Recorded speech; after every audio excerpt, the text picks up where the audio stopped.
Welcome to Interstellar Cosmic Conversations, where we share experiences from our hearts to empower others.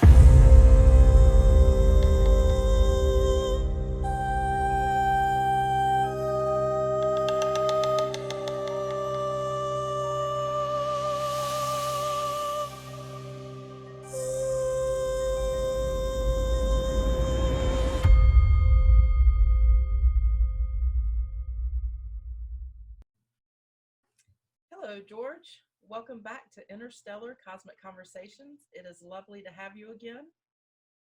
Hey Patricia, yeah, it's good to be back. always a pleasure. Always a pleasure for me too.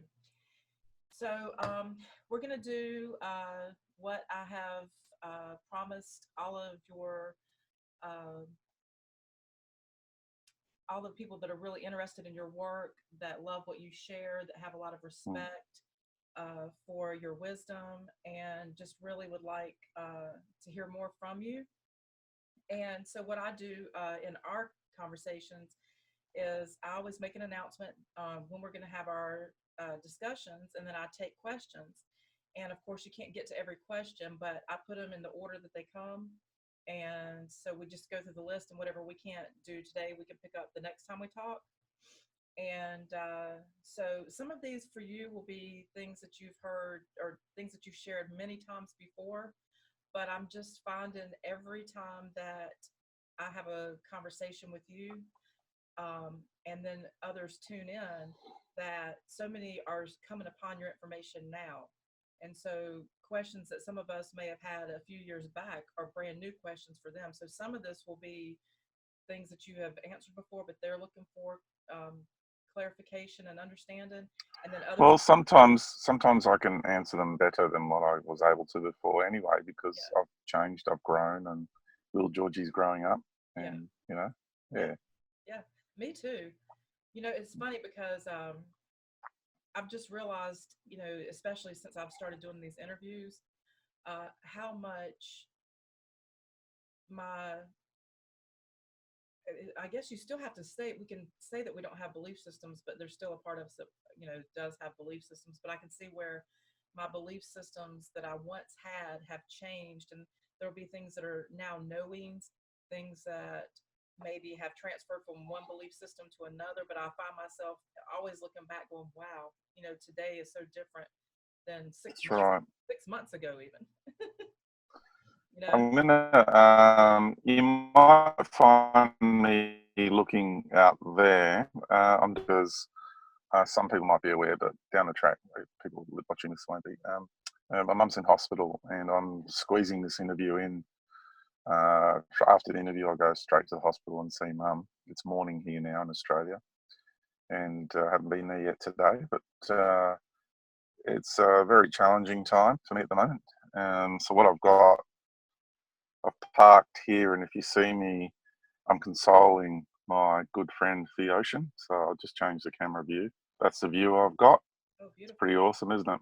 Yes, Yeah. So if you see me looking uh, sort of above and yonder, it's because the ocean and me are really good friends, and we kind of just helps me tune in deeper and sort of go past my own ego mind space and go into life yeah, in a much deeper way. So it's not that I'm not staring down the barrel of the camera on one end of the phone. It's just being in that beautiful space, and it's very calming and peaceful. yeah. And thank you for sharing that. I didn't want to bring that up because it's private and personal about your mom, and I just want to thank Mm, you with all of that going on, that you're still taking the time to do this. So very much appreciated. that's all right. It was pretty full on. We nearly lost her. Multiple organ failure and Yeah, and a heart attack and everything. So yeah, we'll see what happens. Might have to um, bring her home and just spend the last days with her. yeah, It's kind of up in the air at the moment. So um, yeah, don't know. yeah. I'm just Mm. glad that you're able to be there with her. Yeah, yeah. Drove all night. It was picked up my son and we pulled an all nighter doing tag teams at the wheel. It was, Oh yeah, you know, yeah, it was. There's a fun side to it, even though it was for a challenging reason. hmm yeah, you don't forget these sorts of moments in life. No, I get that. I mean, I've been in situations like that, and I've sometimes, just the intensity of the emotions and the just to have someone to actually have some time, like family to have time with, and even just to have some laughs with, and have share Mm, memories with during that time is really nice. It's just helps you get through the moment. yeah, that's it. Yeah. Mm, Okay. Well, we are going to go ahead and start with the first yeah, let's get question. into it. Yeah, with the first question, and this is one that someone had asked before. It's carried over from our last conversation. I never got to, and their question is, what is the relationship between humanity and the energies of our third, fourth, and fifth dimension at the moment? Like, what's your take on that? Well, the third, fourth, and fifth dimensions are expressions of life in the universe, and we are a part of those dimensions as well as this one. And the notion that we go from here to another dimension, um, and like the scope of that travel, is, in my understanding, incorrect of in the way most people are looking at it.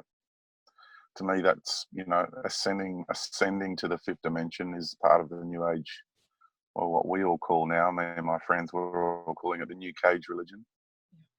And we are already in the fifth dimension. This place here is about integration, completion. This is about unity. So this is the place where we get to integrate all of our aspects from all the other dimensions into a unified expression. Now that's very vastly different from the God program, which is about harvest. So ascension to me is part of the harvest. It's part of the God matrix. It's not part of the what I call the organic and the natural and the true nature of life. So it's a being that's more interested in diverting people from achieving that integration, and has come up with these amazing concepts, these amazing, very deep and intimate and alluring spiritual ideologies. And they are a massive distraction from the genuine process. And what and this isn't just me talking. I have beautiful dialogues with people, and I'll say mostly women, yeah, at this stage, but still some very wise men, and mostly more elderly, yeah. So I'm 51, so looking at people more senior to me, um, all the way up into their 80s, and they have gone through everything, ashrams in India, every religion possible, every shamanistic mode possible. These are people that have been on that journey for a really long time, and they come through it all. And it's amazing how we're on the same page with it, and we can just see how there is just one program after another being pumped into the minds of humanity to divert us from the real path, which is about integrating our entire multidimensional beingness into a unity. And that, to me, is what's going on with all this third, fourth, fifth, all this dimensional speak. We are in those dimensions, and it's about, if you want to understand what the fifth dimension is like, just relax into yourself and reintegrate with the aspect of you that's already there. Yeah. So, I think that that's really wise. I feel like, to me, the ascension is the new age version of the rapture. Yeah, it is. And so it was something that never really that I never really went into in too much depth personally. I Mm, contemplated it and I tried to understand it, but I couldn't quite distinguish between the two, so it was a little bit confusing for me. And knowing that we're fractal beings, that it would only make sense that we're in all of these dimensions at one time. And that, like when we're having our dream world, for example, like Mm, that's got to be parts of us in different realities in those different dimensions, absolutely. and that's why some of them are so nutty, because we're pretty nutty. Well, it's also the way our ego here tries to decode an experience in another dimension, another world, in another reality, because the dynamics in these other realities are so different to this one, Yeah. and their construct is different. And even though there's some similarities, the way we can, there's some, features and dynamics and exchanges that we can identify with that are similar, and there's overlapping that occurs. Most of it's different, quite different. Yeah. Yeah. And then when our ego construct in our mind tries to decode that into this space, this personality with this mindset, it can seem quite weird and challenging, and some of it doesn't make any sense whatsoever. And just let it go, just let it be. It almost feels like it's really, I mean, to me, like the proper thing, that the only way that I could express it verbally, to me at this point, would be its ascension, which is reaching that center point, that 0 point ascension, and being complete. Yeah, if we're going to give it a label, that's the more accurate Yeah. label. Yep, absolutely. Okay. All right. Thank you. So here's one that I really find interesting. And this has a couple of parts to it, so I'll just read it out. And if you want me to go back over it, I will. But I'm going to read the whole thing first.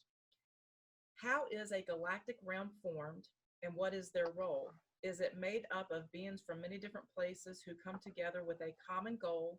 Do we have many individuals among us on the earth who are from different galactic realms? And are they serving as a bridge between the organic matrix of the earth and the organic matrix of the cosmos? So what was the initial question?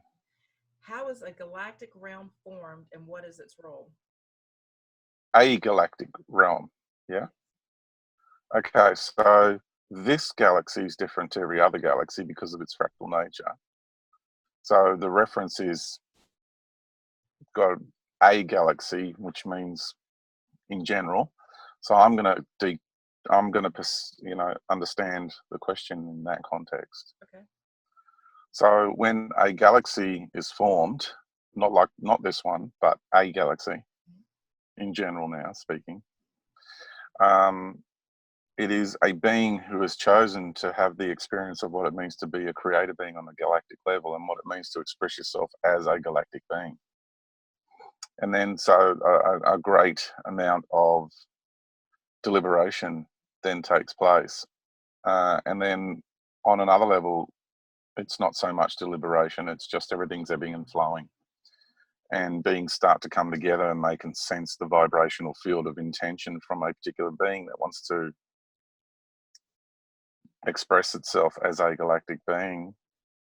And so all the beings who it's in their journey to be a part of that co-creative process, it all starts to merge, and the energies start to flow, and awarenesses come together, and then it's this beautiful co-creative process. And from certain levels of awareness, it can seem like a few seconds, but in other levels of awareness, it can seem like billions and trillions of years, depending on what level of interaction is taking place. So galaxies are formed because there's a being that wants to express itself as a galactic reality and wants to experience what it means to be a creative being on that galactic level, which I know I'm repeating, but it's a segue into that then creates a vibrational field of reality, which is new and unique in this universe.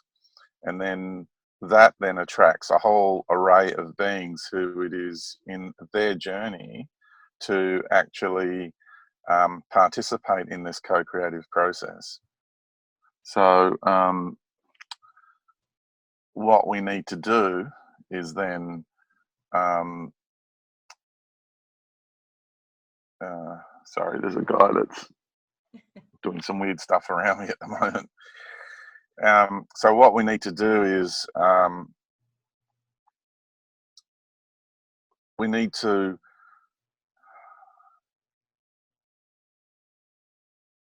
connect in with our intentions as a being in this universe. So it's like we have a yearning from the soul level for certain kinds of experiences. And those experiences then um, are facilitated by vibrational fields of reality, because you can't, each reality you enter into has its own unique vibrational field of energy. And that then provides only those types of experiences. And so, let's say when you, example, are a galactic being, the way you're expressing yourself as a galaxy is uniquely different to any other being in the universe. And what beings, all other beings, do is go, oh, wow. So all of a sudden I'm feeling attracted to enter into your galactic realm. And I might be attracted to enter your galactic realm as I want to incarnate as a star, or as space dust, or as a planet, or as a tree on a planet, or as aquatic being, or as a principal incarnational species on a planetary system, or I just might want to participate as a part of a council of beings that are helping to manage that galactic reality. So I might just be in like an ethereal sort of realm setup. It all depends. It's just so vast, each galactic system, and each galactic system is multidimensional in nature. So galaxies are very big realities, and they provide so much way of experience. They provide so much in the way of rich exchange, rich dynamic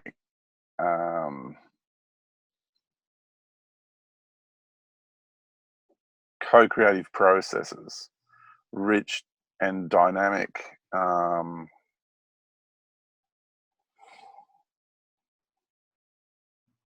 fulfillment of our experiences, which then allow us to cultivate the actual wisdom. And that wisdom that is learnt from those experiences is the most nutrient rich food for our souls. It's the greatest level of nourishment our soul could ever achieve. And when we cultivate the wisdom from our experiences, the soul is getting the charge of energy. And remember, when I talk about soul, just to reiterate that for the people that are new to this, for me, soul is beyond consciousness and beyond spirit. Yeah, it's the part of me that's one with the creator of this universe. So soul is a co-creation. It's a co-creation because when I entered this universe, it's the unity between me and the creator. So it's the grandest expression of self in this universe. So when the soul gets that charge through consciousness and spirit in its interactive process in the reality, it is then getting that charge, and it no longer needs to have that experience because it's accomplished that level of fulfillment and that level of learning and that level of experience it was seeking.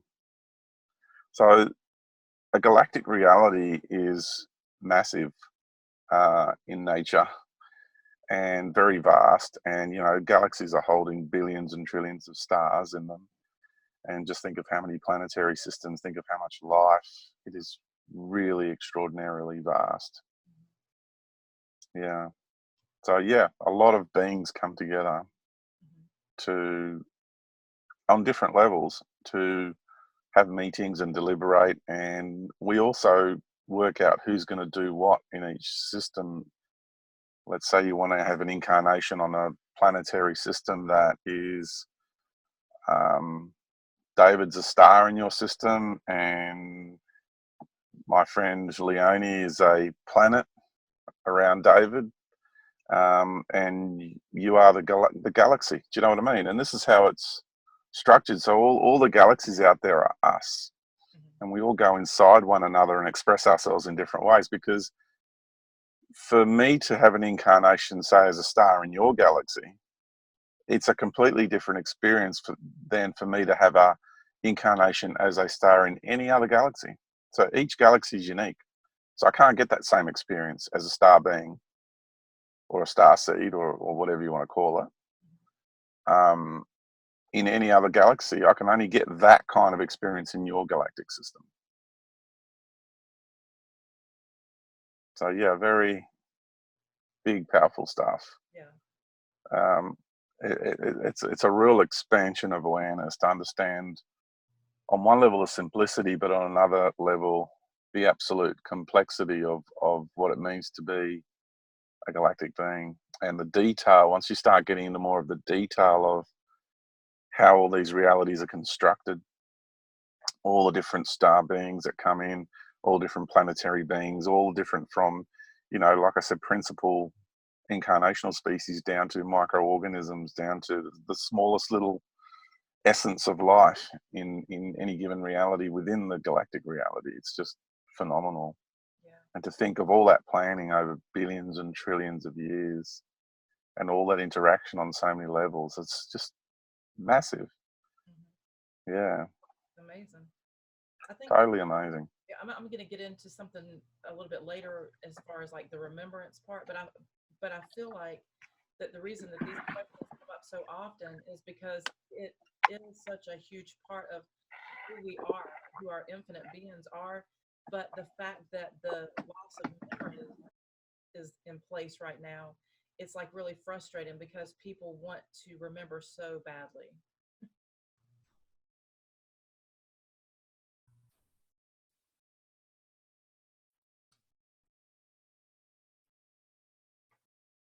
Are you there?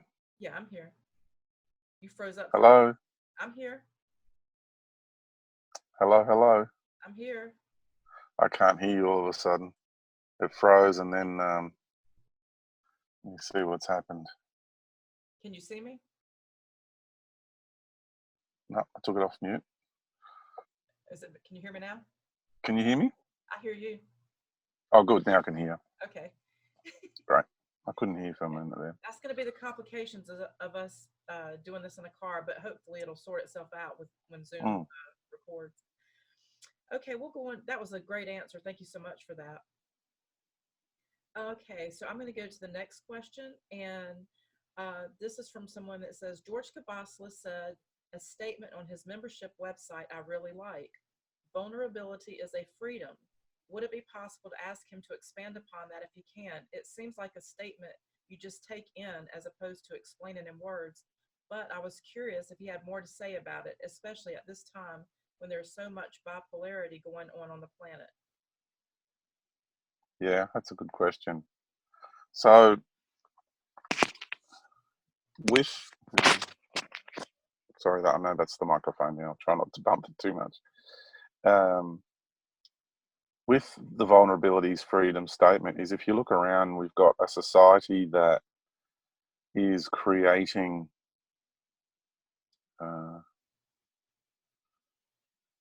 one system of control after another.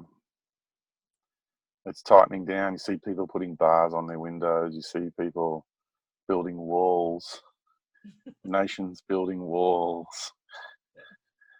After seeing what happened to previous nations who built walls and then have now taken them down. And then you've got others who are now building walls. So obviously they didn't get the message and learn from that.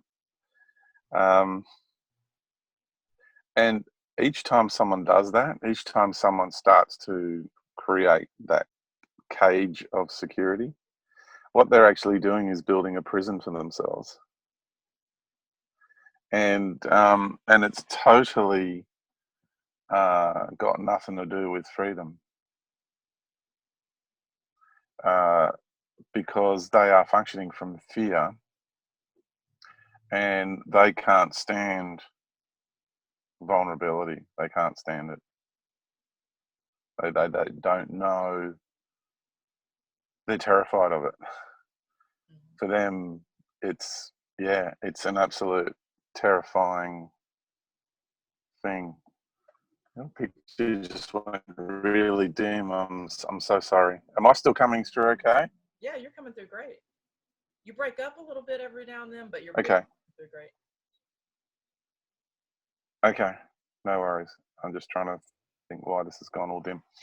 Um, so if you're not willing to be vulnerable, then you end up living inside the prison which you create, which in the first place, out of fear, you create it because you think you need to protect and defend yourself.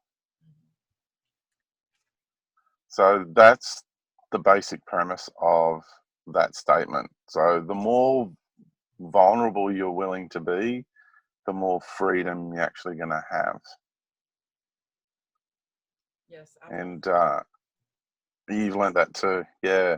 So it's like in the conspiratorial arena, and you know we all went through. Everyone usually goes through a bit of this, some a lot more than others, and you end up going through. Well, not so much now, but gee, let's say 10 years ago, people didn't want to own mobile phones because they thought they would get tracked and they would get listened to, and to a degree, yeah, there is a level of monitoring and surveillance on these gadgets and these devices.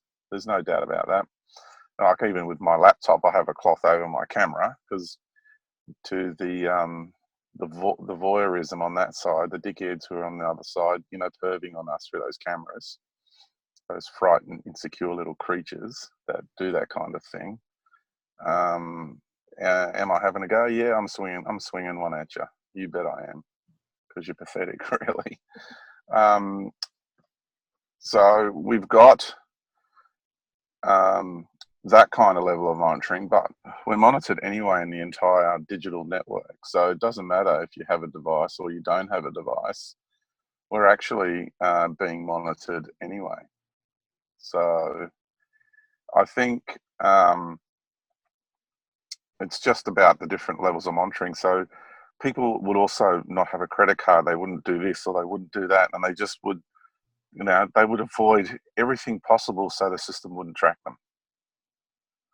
And then they'd sneak around, yeah, and hide. And yeah, it's like to live like that is so sad. You're living in a prison. Yeah. So I've got a different approach. I just say, you know, except for some level of privacy, from some level of voyeurism, like putting a cloth over my camera on my laptop, for example, and on my computer at home because it's a built-in camera. But that's all I do. But the rest of it, I mean, they can see what we do anyway in the 3D digital network, but that's a very high-end level of surveillance. I don't give a shit. I'm transparent about everything. So that's how I feel like. Because you're, hang on a sec. This is a really important statement I'm about to make. Sorry, I'm just. I need this footnote to what I just said because I'm segueing into something. This is really a big segue into a major understanding. Is because by you sneaking around, for those of you who do that, but yeah, what statement you're making to the matrix system is, I'm terrified of you, and you're so much more powerful than I am. That's the statement you're making to the matrix. By allowing yourself to be vulnerable, the statement you make, I'm not scared of you, and you do not have the power over me that you think you have. I'm just going to let you surveil me. I'm going to let you track every bit of my movement. I know I'm functioning from a place of integrity.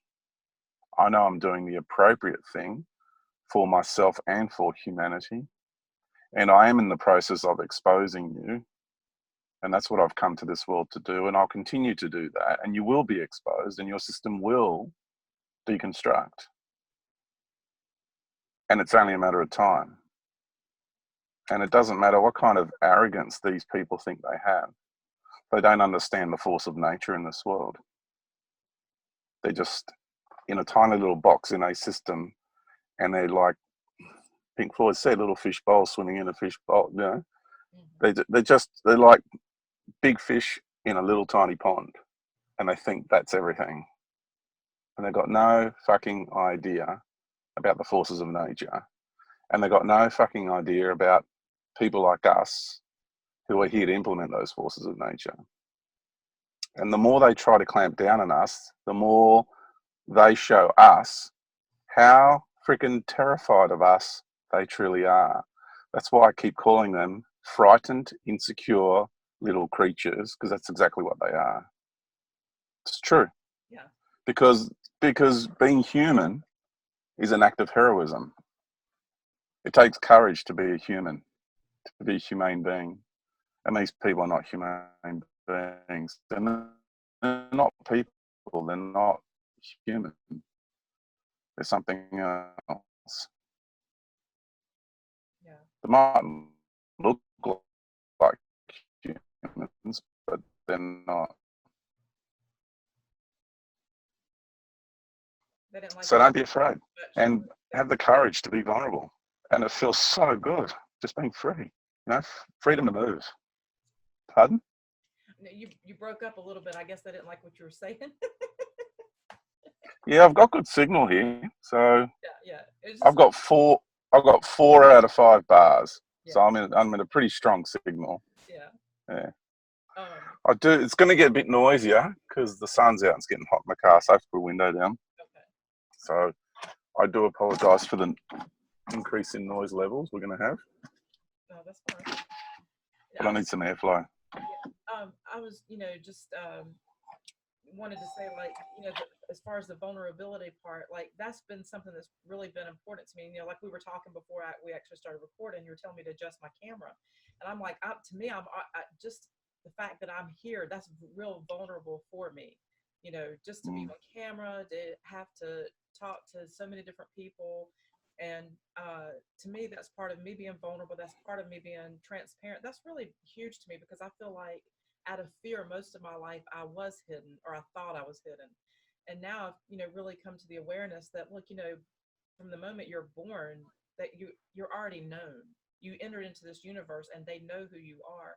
So when we are in fear of we're in fear of the small players. We're not even in fear. We don't even get that there's bigger players or, in the background that are really looking at everything. And so one of the things too that really comes across to me when it comes to vulnerability and, like not hiding or being afraid is you're also kind of, it's almost like you're having some kind of admission of guilt. Guilt of what? Yeah, exactly. Good point. What are you guilty of? Yeah. Yeah. Yeah, exactly. Yeah. What are you hiding? Yeah. It's like, There's nothing. I understand sometimes we want a bit of privacy when it comes to personal matters, right? I get that. Yeah. But when it comes to operating in the matrix, that's different. Don't hide any of that. Right. And the more people that the way they're creating the system, the ones that are going to extra efforts to hide, they're the ones that are going to get monitored, or they're going to get the targets painted on them. Right. Because they're making that statement that not only am I afraid of you, but I'm trying to hide something from you. Right. Yeah. Yeah. Exactly. And people are sneaking and snooping around operating. That's all fear. What's that? That's not being a powerful creator being. That's not being a being saying to this matrix system, hey, I don't give a shit about what you think you want to do here. We're not scared of you. Right. We know you're suffering psychosis. We really feel for you right now. Mm-hmm. This is a message we want to give to these people. We really feel for you guys. Look, your whole system is becoming completely psychopathic. Yeah. It's suffering from paranoid schizophrenia. Everyone is now guilty before proven innocent. Right. Free crime. Yeah. You are. Yeah, every time you go to an airport or anything like that, hey, you're a terrorist first before you become a normal citizen. Right. Everyone is viewed as the enemy. So think about that for a minute. Think about the level of paranoia that the system is now suffering from. Yeah. It is completely psychotic. Lost the fucking plot. Totally. Yeah, well, I see the effect on humanity too, because I feel like that the paranoia is also bleeding over into relationships with one another, to where it's almost like it is kind of like a parasite that's attacking the human beings, and that they can't even have trust in relationships anymore. Yeah, so I'm using pretty harsh languaging, and one level I want to apologise for that. On another level, it's I'm just letting it all hang out because when I'm going through right now the application for that, still in the process of getting that work visa to be able to come to your country. Yeah. And if your country, I'm just going to come as a visitor and I'll just do the seminars. I won't get paid for it. You're breaking up on my end.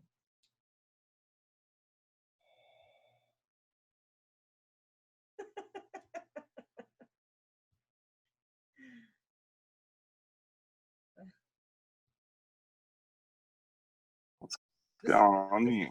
This is definitely going to be an entertaining one. How interesting.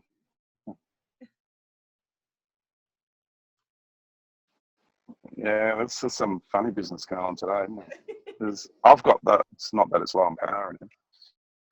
Yeah, and what people have to go through just to be able to come into your country, just to hold a seminar now is phenomenal. And we had this lady who writes children's books. She's authored like 30 books. I don't know if you know the story. And she was pulled aside because she went to do a book signing in the US, just by her publisher, just organised like a book signing event. And because she didn't declare it or whatever and didn't have a work visa, your border people pulled her aside at the airport, interrogated her to the point where they were screaming in her face. And this is a lady who's about 65 years old. She's total breakdown, bawling her eyes out and everything. They detained her overnight and then put her on a plane and sent her back to Australia. All because she didn't have a work visa for a book signing. Like it's pretty bad. There's another one with a young lady who went to Hawaii, and through their paranoia, they suspected in their suspicious minds that she was going to try and stay there. And so and she was just going to visit her boyfriend. And so they detained her in prison overnight, in detention, put her back on a plane the next day and sent her back. Wouldn't believe anything she had to say about just going to visit her boyfriend. So there's some pretty unpleasant stories that are coming out. And, in my interview with Mel Fabregas, I said, we're dealing with the Fourth Reich. And Project Paperclip proves that the US administration has been the Fourth Reich for decades now. And he was quite surprised that I said that. I go, he goes, do you believe it? I go, yeah. I said, just as an outsider, just trying to deal with your country, just trying to come into your country, it speaks for itself. Just the actual experience of it. Yeah. Speaks for itself. Yeah. Well, I traveled with my daughter last year. We went to Mexico, and leaving the United States was a piece of cake. But I guess because of all the things that I'm connected to and involved in, out of all the 200 passengers, I am coming back into the United States, and I get pulled out of line, and they search my luggage, my body, and everything before I'm allowed to get back on. And my daughter's really embarrassed because it's only me on the whole plane. But fortunately, I'm clean.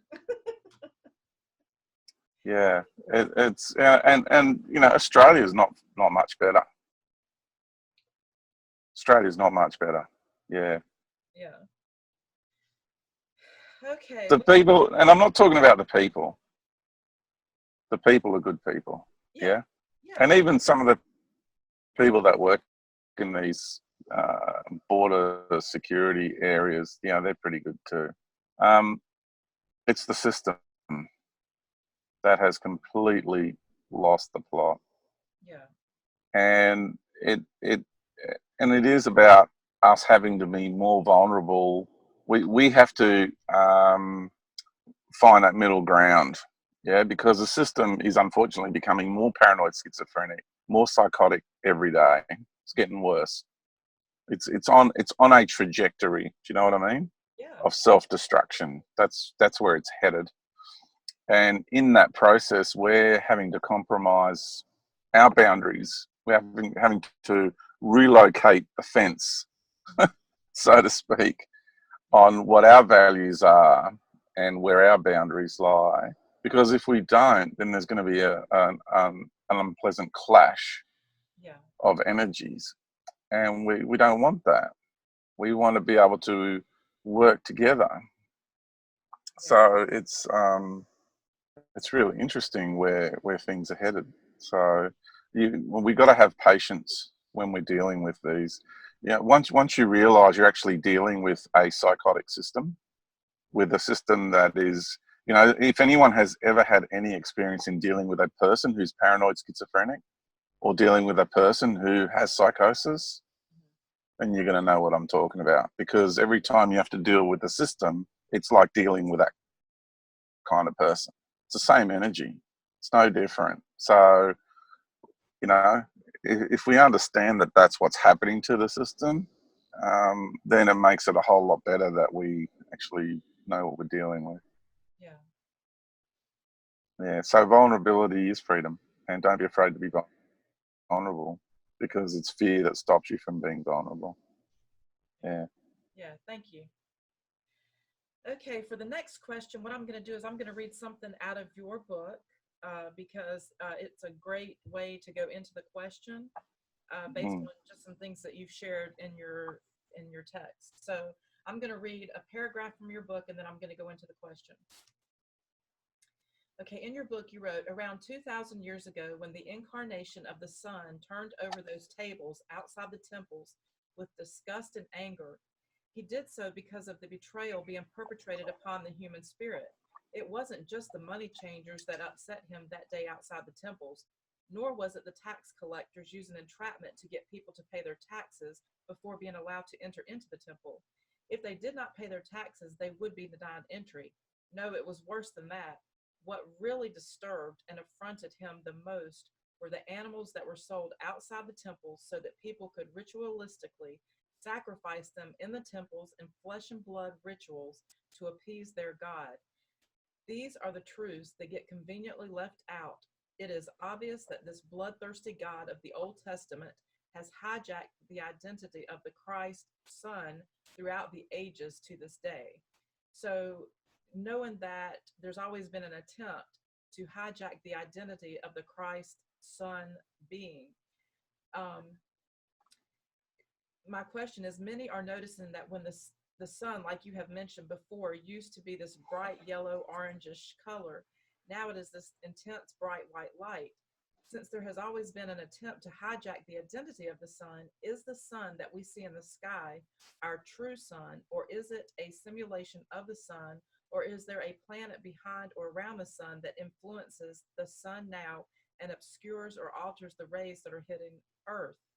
um, the reason that this is being asked is because there are times when people are outdoors, and like if we think about sun gazing, and we might look into the sun, and all of a sudden, like if I were to sun gaze and I would be connecting with the real sun, typically what I see is like this deep, rich orange color, and sometimes it's just like this white light, and it's like will literally sting your skin. And so when you think of the true sun, you think of it nurturing and loving and the connection. So um, people are trying to understand their relationship and how to connect with the sun. And if I look at this white object, am I given uh, reverence or acknowledgement to something that's false, or is that the true sun? Mm. Yeah.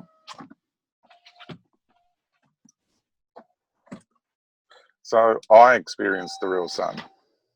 I don't see that there is a filter between us and the sun, except for what they've been spraying in the atmosphere,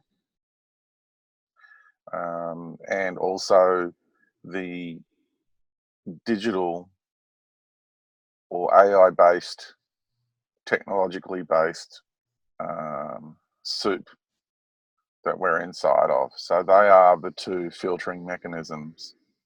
But when it comes to the sun itself, the reason it has changed its color is because of the way the energies are coming from the center of the galaxy and coming to the Earth. So the sun itself is going through changes,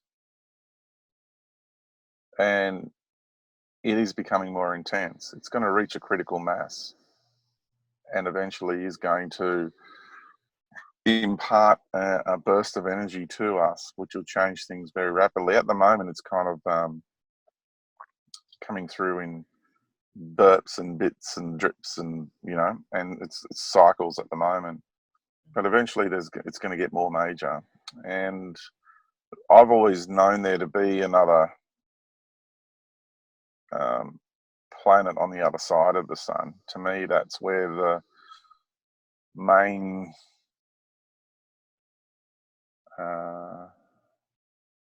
home base is in our solar system. And it orbits directly opposite to the Earth. And it fluctuates in and out of dimensions. And that's why sometimes people will see in a photo, they'll see the sun, but then they'll see another object close by. It occasionally appears, but not very often, and it can bleed in and out of dimensions. So, and we don't see it because it's always traveling in the opposite side, orbiting at the same rate that we are. Now, I don't know all the detail of this planetoid, or whether you can call it another, like a dwarf star. I don't know the detail of it. I don't have that much information on it. It explains the anomalies that are going on in our solar system as to the movements, because astronomers are always saying there's something's out there and it's affecting the orbits of all the other bodies in our solar system, but they can't seem to find what it is, so yeah. So this is my understanding of it, and this is my experience with it. Now, whether that's the only object that's out there and there's something else, I don't know. Okay. But I've had my own personal experience with this object, so that's why I'm talking about it. I can only talk about, I'm not going to theorize, I can only talk about what I've seen and what I've experienced myself. Yeah. The other thing about the sun is the changes it's going through is all the light of all the stars in our galaxy feed into our sun. The actual expression of its light is the unified light of all the stars in our galaxy united as one. It's a light of unity. And the stars in our galaxy are going through changes. Our galaxy itself is going through changes. So I don't expect the sun to always stay the same and never change. I'm really amazed that it's happening in our lifetime. I think that's freaking awesome that we literally, physically, with our own eyes, can see the changes in our lifetime to the sun. From when I was a child, when we would do all these different, hang on a second, there's a truck that's pulled up really close. All these different drawings as kids, and the sun would be this soft golden yellow, and we would be spending, and I'm at the beach where I used to come as a child. This is really freaky, having this conversation, this dialogue about this right now. And I would sit out there on the sand all day. It'd be like 34 degrees Celsius, which is like, I don't know, high 80s for you guys, because what 38 is 100. So, around 90, maybe low 90s. And we'd be out there all day, no sunscreen. Yeah. And after the third day, you'd start to get sunburn. doing that 3 days in a row. Mhm. Now, if I do the same thing, it takes about 2 hours for me, and I'm burnt. Yeah, Yeah. it's crazy. It's changed so much, and yes, the sun has changed, and it's funny because a lot of people's suspicious minds, conspiratorial mind, um, will go into the baddies are doing it, and it's not always them. And we've got to be careful not to give them that much power. Even though I say don't underestimate what these beings are capable of, and they do, I suppose, on some level, have the capacity to try and alter things. But like the chakra system is what interferes with the 7 rays of the sun. Mhm. Yeah, it is designed to intercept uh, our relationship with the light spectrum of the natural order here. So there is some pretty advanced technologies that do that, but the sun itself is a living being, and we are in cosmic cycles, and the sun itself is going through changes, and that then has a flow-on effect to our world, Mhm. which then is the catalyst for our world to go through changes as well. Yeah. So, like when you're talking about there will be that the sun is going through changes and like these solar flares, it appears that right now they're intensifying and they haven't been directed to Earth. They've been more directed towards Mars or just not Earth facing, going somewhere else in some different direction.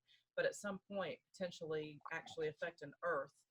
Um, so I kind of feel that coming myself at some point in our Mm. lifetime. But I just want clarification on this one thing so that I make sure that it's answered for everyone. Yep. When we're talking about the base, there's a base planet somewhere near the sun. And when we're On the opposite side of the sun to us. okay, um, does it have? I'm gonna have this is gonna be two questions, and then I'll be quiet and let you answer.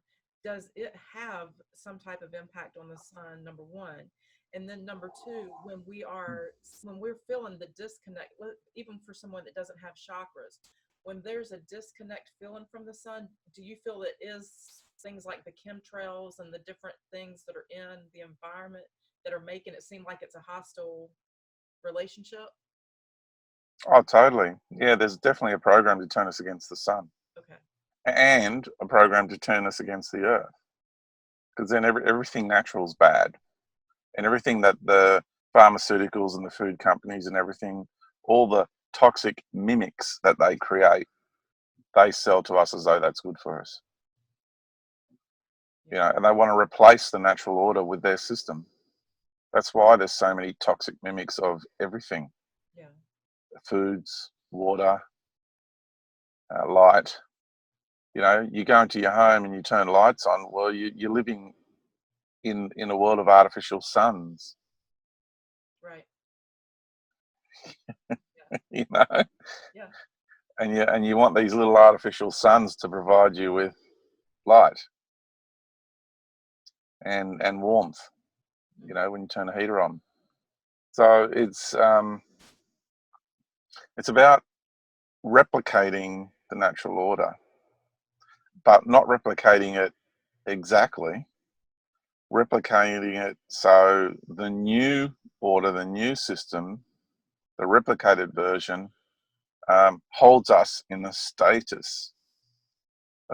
of um, trauma, a state of disempowerment, yeah, Yeah. a state of limited awareness. So yeah, it's really interesting how they're going about it. This replication. Yeah. Yeah. Okay. I mean, I feel like a lot of us have been feeling something Hang on, off, and hang on, hang on a sec. sure. Just give me a moment. Yeah. Okay, I can still talk to you. Okay. Um, just gonna say, a lot of us have been feeling some of, I guess, we would kind of buy into the idea that there's a sun simulation if we're feeling the distortion. And so that really makes it even more important for us to be able to connect on a heart soul level instead of strictly relying on the visual. Yep. Yeah. Okay, so let's go into my next question. Yep. This is going to be a So, oh, do you? yeah. Oh, I'm just feeling into. I'm sorry again, the background noise just getting hot in the car. Yeah, that's I need some airflow. And just, I'm at a beach car park, and the fire department has decided to tow it up. And before I had a roadside service car that parked right here. That's all. It's just, hey, it's all happening. And then there was a guy snooping around. He kept staring at me, and he's some weirdo. Anyway, it's interesting time right now. It's on. We're gonna get some laughs on this one. Yeah. Okay, so I'm gonna go into timelines. This is gonna be like a series of questions that go into it, and since you're going to go to the hospital today to see your mom and you've got all that going on, I'm not going to ask all the questions that I had. I'm probably going to just sum it up with a couple of more. Oh, I'm good for, it's like you need to understand I've been there all day, every day. So just to turn up a little bit later today is more than fine. I still just want you to be able to have the time that you need too. I've allocated this time. Okay. All right. So timeline changes. This is going to be, okay. One person wants to know timeline changes and what does that look like? What do these timeline changes look like? I don't even know. That may be too broad. I'm not sure if you can answer that, but. Well, a good timeline change would be since 9/11. Look at what's happened to our world since then. That was a major nodal point and a pivotal turning point. Yeah. Yeah. And the weaponry that was used on those buildings is amazing. Molecular disassociation, thousands of tons of steel and concrete turning into dust in midair. That's just freaking awesome. Yeah. And I just wish people would just believe their eyes more than what they get told as the narrative. Yeah. I mean, just look at the pictures themselves.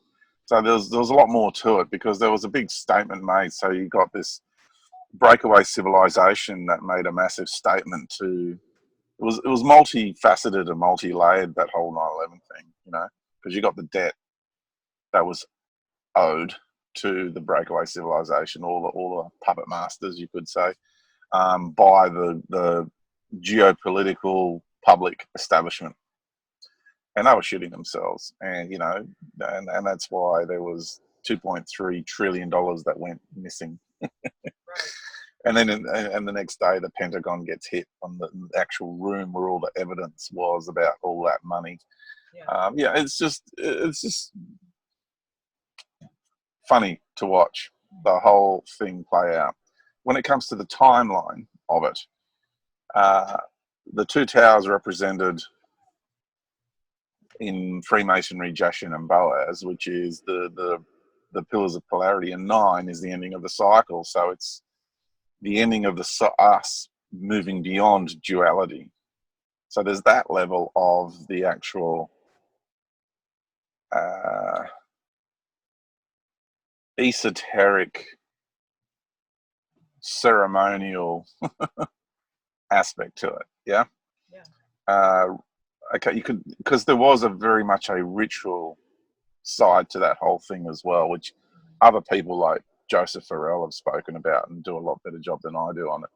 But the esoteric side of it for me was, the statement was, it's the ending of the cycle, going through the pillars of polarity, where we're transcending beyond duality. And mate, I just watched the other day the trailer to Star Wars, new Star Wars movie coming out, and oh my goodness, it's so fantastically awesome because it's all in there. Oh, wow. So I'm very much looking forward to that movie coming out. For me, it's the one I'm really looking forward to this year. Yeah. Loaded, totally loaded. So timeline, what it looks like. In my courses, I teach timeline maintenance. because you need to step into that place of being a creator being. Yeah. So in order to manage your timeline, you have to be consciously aware that you're a creator being. And in order to function as a natural, responsible creator being, it all happens in natural law, LORE law, also known as universal law, LORE law. LAW is the synthetic system of authoritarian control, which is God's law. And then in natural law, we function from having a healthy relationship based on love, honor, and respect for the prime creators of the realities we exist in. And so inside those relationships and in that unity is the knowledge of how we are to go about our creative process. And in that comes in time as the variable, as one of the ingredients in the recipe, as one of the variables in the equation, as part of the fabric of the building blocks of a reality and an experience. So time is the rate of unfoldment of intention.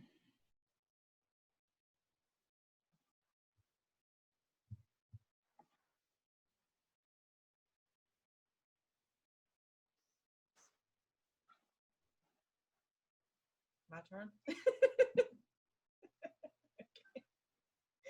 So I have felt you shared something with me about 9/11 that I didn't know, so that was really interesting to me.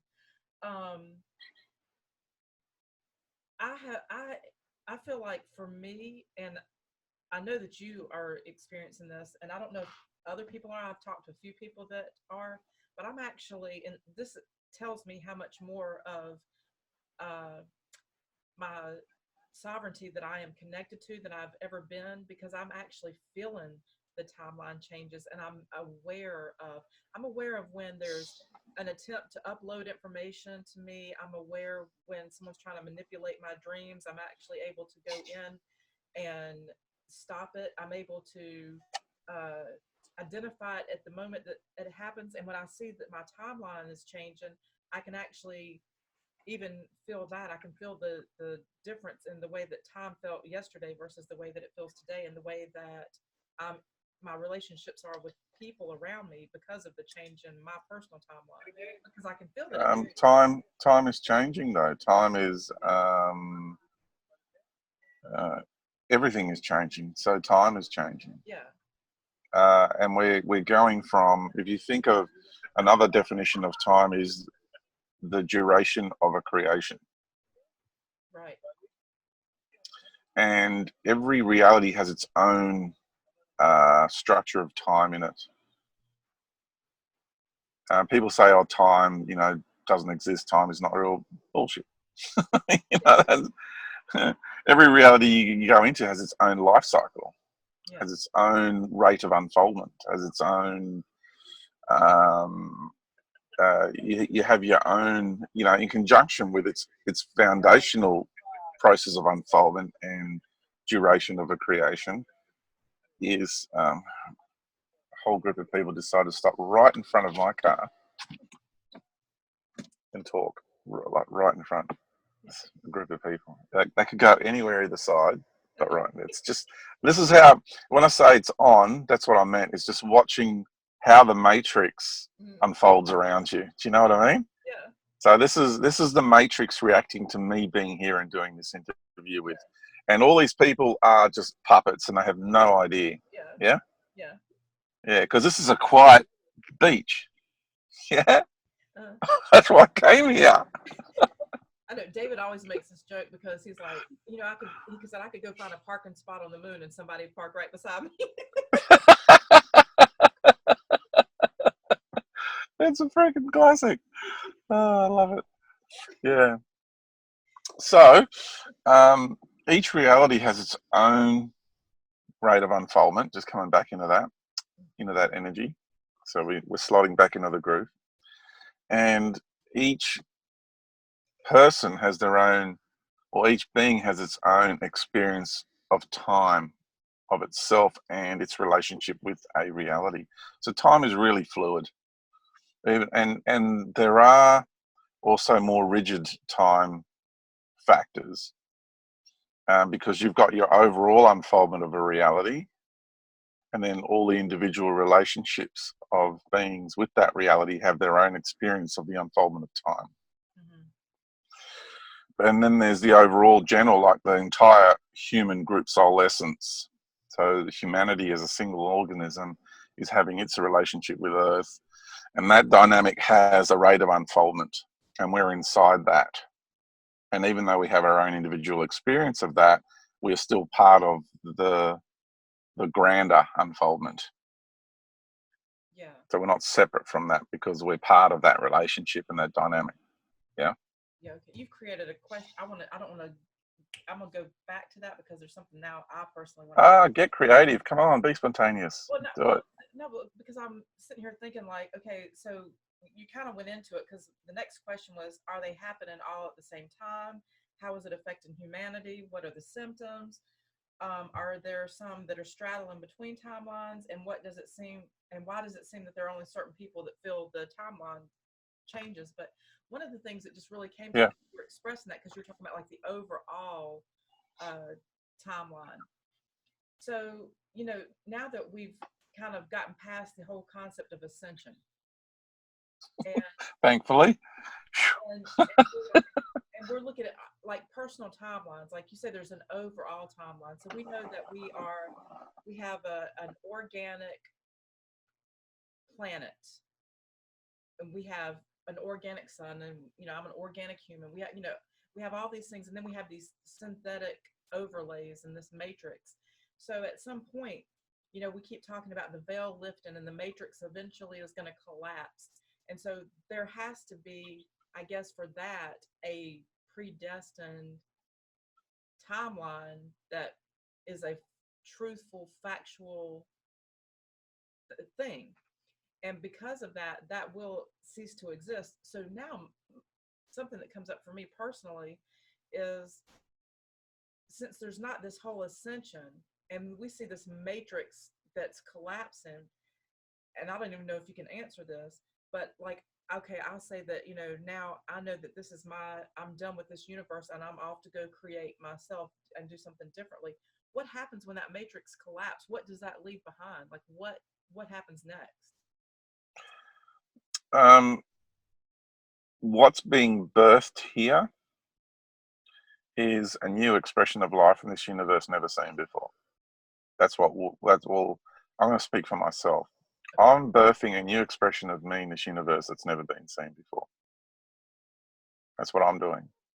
And I'm birthing an expression which is the unity of everything I've seen, done, and been in this universe, all my creations, all my expressions, everything that I am in this universe, in all the other realities, dimensions, planes, realms, all of that, all merging as one into a unity here because of the fractal nature. So that's what I'm doing. So, but in order for that to occur, and I'm also, what also is birthing here is a new love.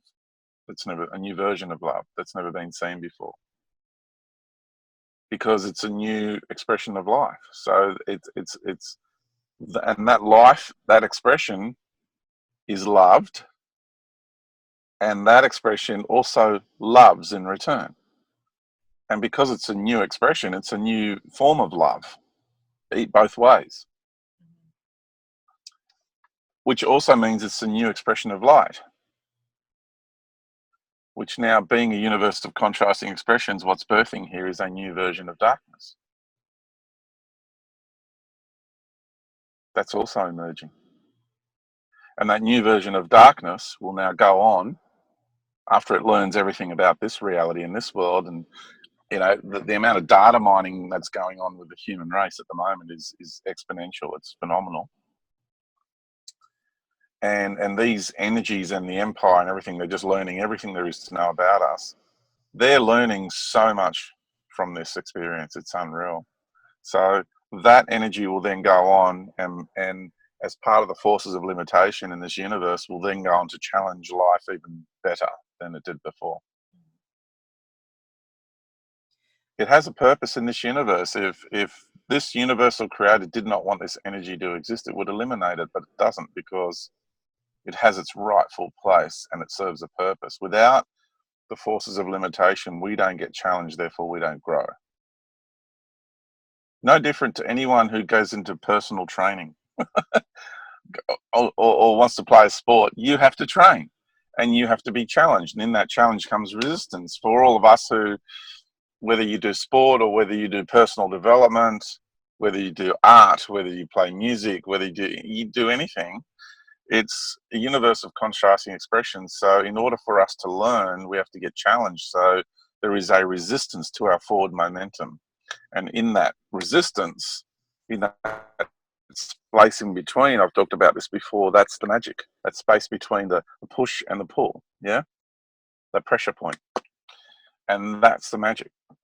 And so every time we're in that space, and that's why I said I found the magic in this world, is like now all this stuff that was going on around me was energetically, how was I coping with that and what messages were I sending out? So, you know, the moment I talked about those people in front of me and I exposed the energy at its power play that it's doing with these people, they dispersed. Yeah. You know, the truck's gone. The fire truck, that's a different energy. So I don't want to have to deal with that one. That's okay there. You're not bothered by it, you know? Mm-hmm. But it's understanding the reality and your relationship with it and how it's all unfolding. I find it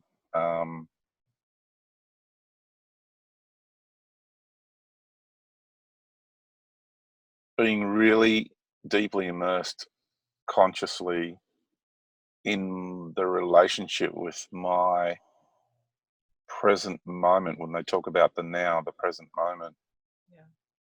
and how everything is dynamically relating to one another.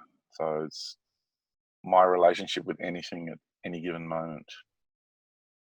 So the world around us speaks to us all the time, and if we are awake and aware enough, we will read the play and we will make use of that play rather than just it all just drifting past, and then we're missing out on all these beautiful opportunities to turn lead into gold.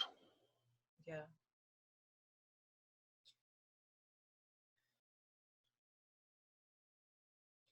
Okay, so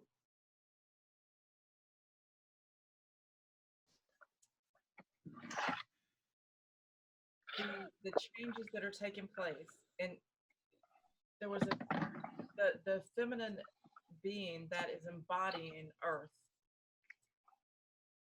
as we see the interactions from the sun that are going to impact the Earth and impact the environment, probably the solar environment in general.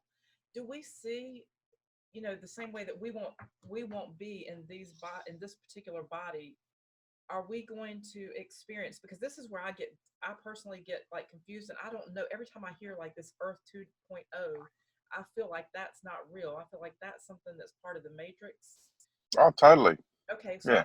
that really has been getting under my skin because it's just being put out by the new age community so much, and I'm like, what? No. Well, who's driving the new age? Well, AI is playing a major role in all of that. yeah, and I've brought this up probably every interview that I've had with you because I keep going deeper and deeper because this is like something that I'm really trying to wrap my brain around, and maybe that's the problem. I'm trying to wrap my brain around it.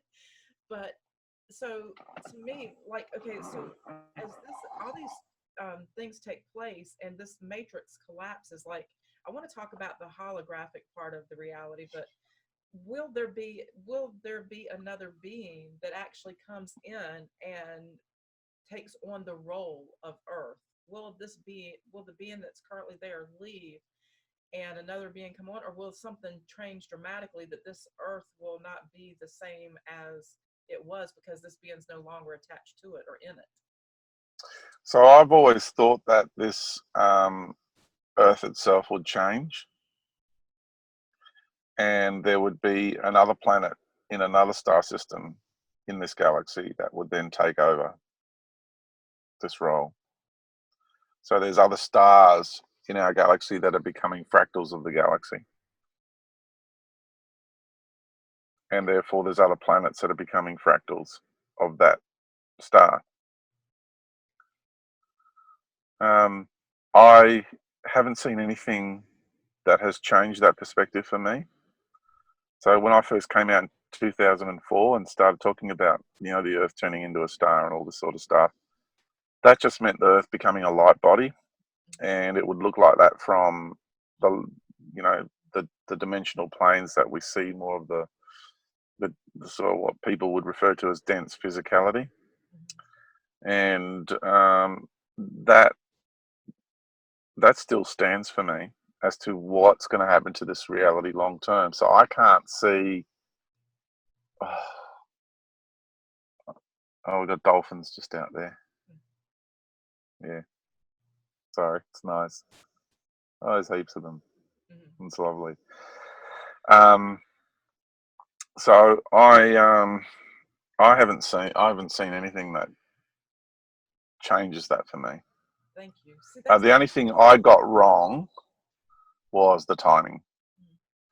But if this is going to collapse into a unity, and we're doing it symbiotically with Mother Earth, and when she does it, we do it, and when we do it, she does it, and she's waiting for us to do it, and we're waiting for her to do it. Scenario. Then this reality will change. Its texture, its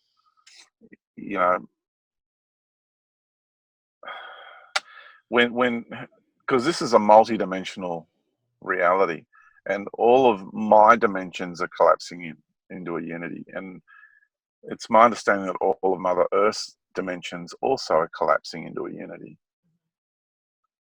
That's how I feel. When I feel into it, that's exactly how I feel.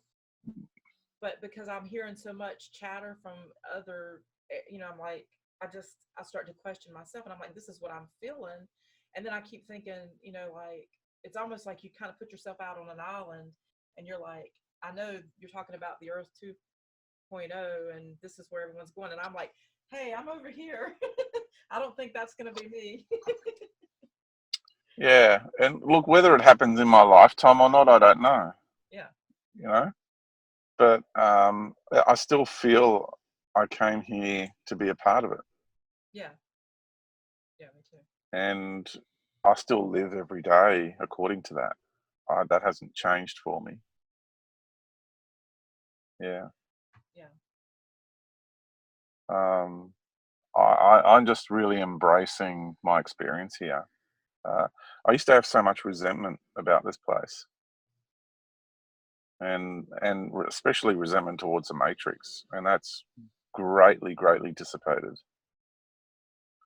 And I now see all of the things I had resentment towards. I now see that as my personal trainer. Well, you helped David with that a lot, because he had a lot. His whole thing was defy the Matrix. Mm. And that was doing nothing but creating one challenge after another for us. And when I shared with him, what George says, David's got to change his relationship with the Matrix and learn to respect it. And he realized that he had to really be humbled, because in his world he was Spider-Man, Batman, Superman, and all of them all rolled up into one. Yeah, that's right. And yeah, we see ourselves as a hero archetype, and we think we can just run up to the side of this giant ocean liner and kick it on the side of the bow and think that it's going to turn in an instant. And it doesn't work that way. Yeah. It's not going to happen. Yeah, and I used to try to share that with him all the time, but I was the wife, so it was just like, maybe coming from me, it didn't have that much, like, oh, you're just emotional, or you're being too nurturing or sensitive, or whatever it might have been for him. But when it came from you, it really resonated with him in a way that it made him stop and really reflect.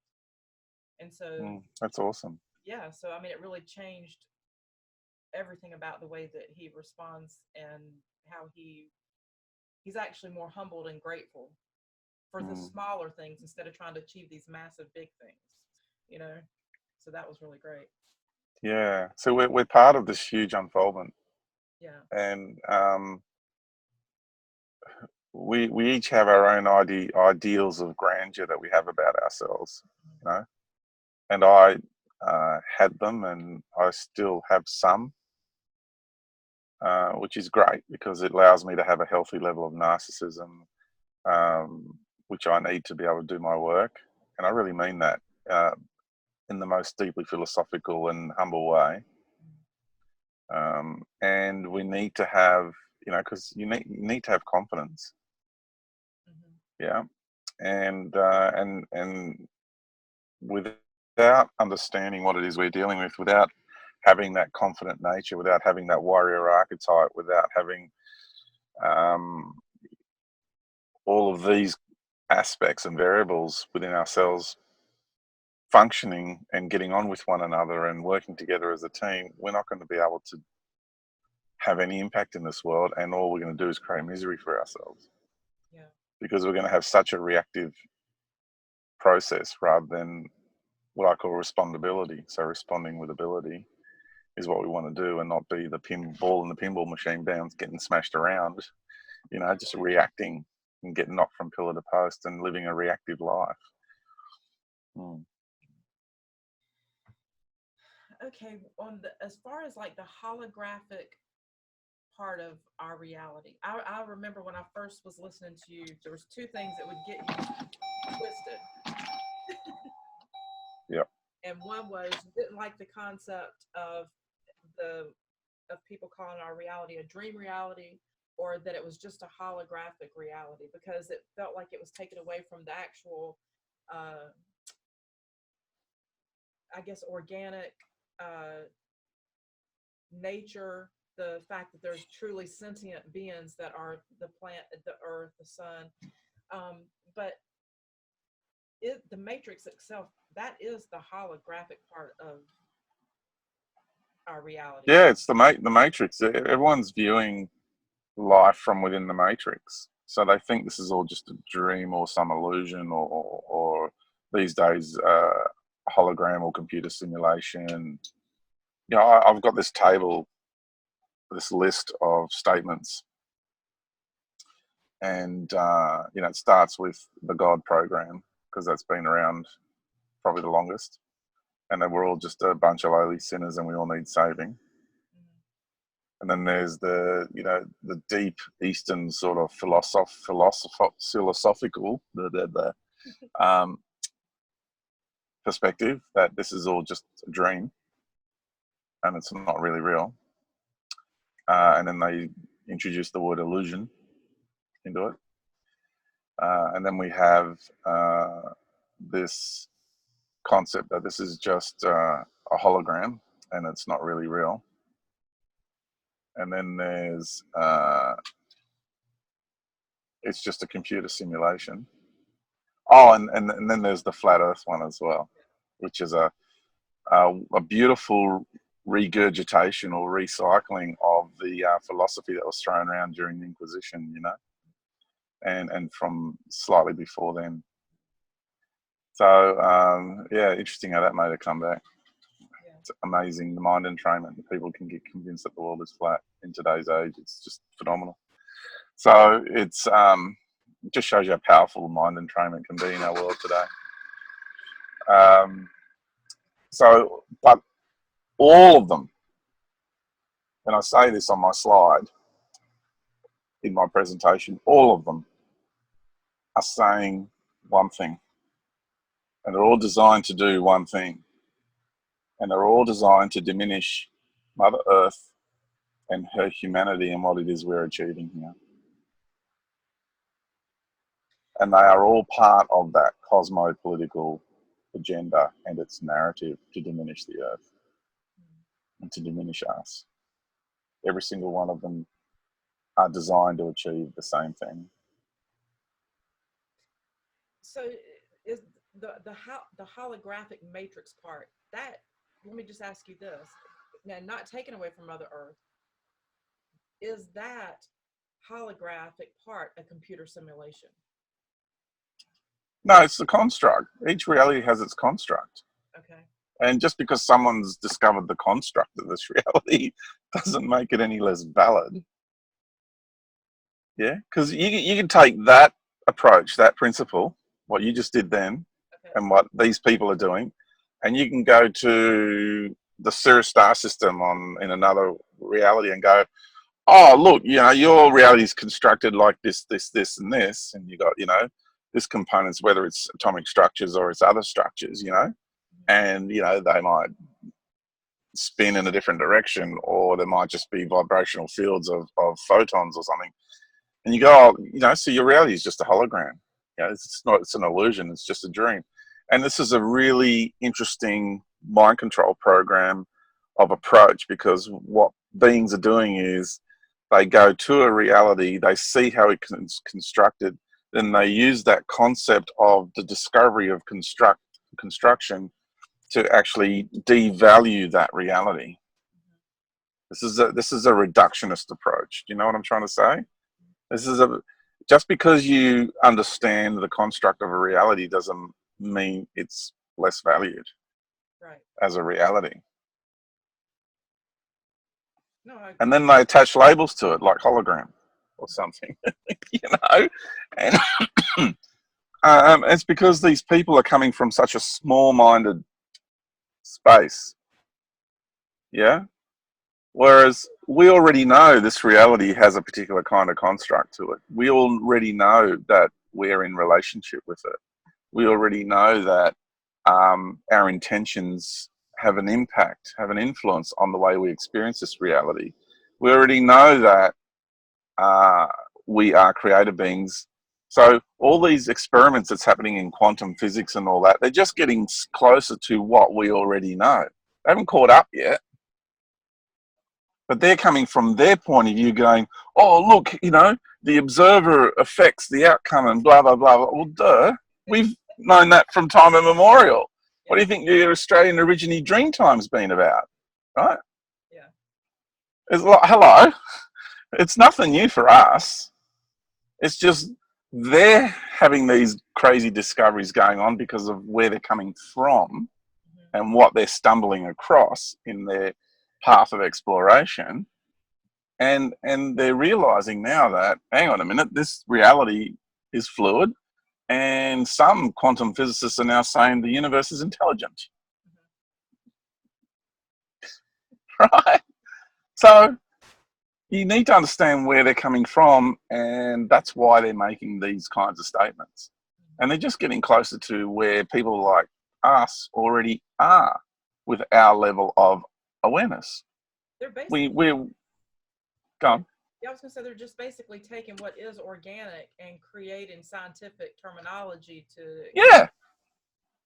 And so when someone's, because I'm interviewing different people, and so I'm having to hold space for people that have a whole different way of seeing things, because I take requests for who would you like me to interview, and so I get some people that are really pretty big into the concept of a computer simulation, and I'm like, somebody had commented on one of my interviews. They said, I'm kind of concerned because you were batting your eyes about 100 bats per second, and it should be, 100 bats per minute, and it should be like 50. And I think it was because as the information was coming in, I was like, trying to process it all. Yeah. But Yep. but and it's really funny because people look at body language and all that, and most of that's crap, right? Because if I want to sit there with my arms folded because I'm just feeling a little bit cold, or I just want to relax my posture a bit, doesn't mean I'm getting all defensive. Right. Right. It's like people take it too far. Yeah. And like I said, the one thing that's really emerged, and I'm sorry about all this. Oh, crikey. I don't hear anything but you. Oh, that's good, because now we've got. Okay. Well, if the noise isn't coming through this, that's good. Yes, not. Because there's a lot of noise in the background, so that's good. That means they're working. Okay. So where was I? Suspicious minds. Yeah. The one thing the conspiratorial arena has done to the fringe community is turn them paranoid. There's people that are like even with my setup with my membership and stuff like that on my membership website. I got to show you what's going on. This is classic. A little tractor just went past. Oh, mate, this is awesome. What a moment to have chosen to come here. I love it. Yeah. So you got to laugh. You got to laugh at this. So what happens is people are getting so paranoid. This one lady, this is a good one. This lady sends me a clip of an American reality show, right? Okay. And she writes in capital, which means shouting at me, "You fucking fraud! You're a charlatan. You're part of the system. You're a disinformation agent and all that." And she shows me this clip of a guy that looked like me, who's in an American reality TV show. Now she thinks I'm one of those actors that are acting multiple roles. Like in they have some in the wealthy elite. They have some people that are actors and are playing multiple roles around society. Now she thinks I'm one of those, totally swearing at me, totally. So her whole paranoid mind was convinced the moment she saw that clip that was me. Crazy shit. I know. So Yeah, I've seen it.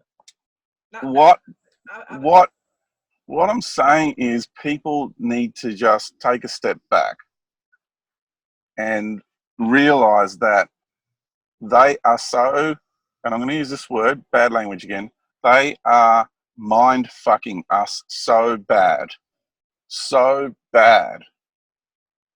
The level of paranoia and bordering on paranoid schizophrenia that is in the fringe community is really bad.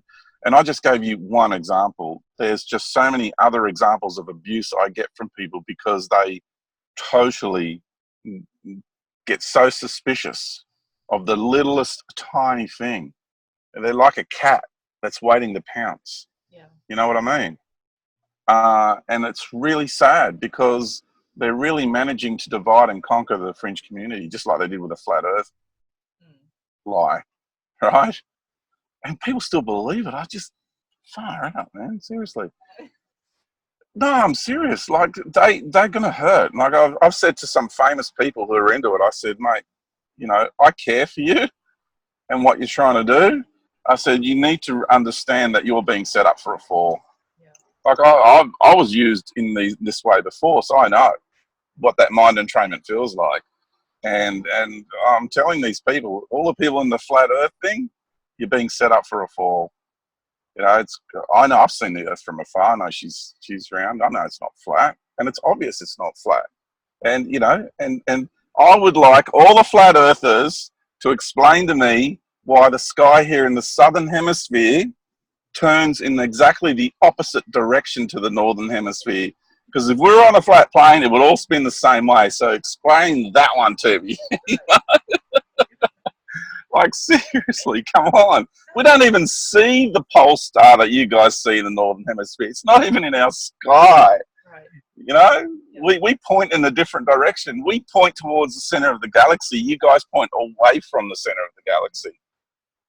Yeah, and there's nothing that anyone can say to me on that, because I've already had the most beautiful experience of seeing and knowing myself as a planet, and I was perfectly round. Yeah. And so there's nothing that anyone can say to me that would. And of all the decades of remote viewing, no one from any of the remote viewing communities has ever said that it's a flat earth ever. Yeah. And it's all based on ground-based observations. That's what they're doing. They're just ground-based observations. Yeah. And the earth is so big, it has dips in it. And sometimes there's a concave in the surface over, hundreds of miles.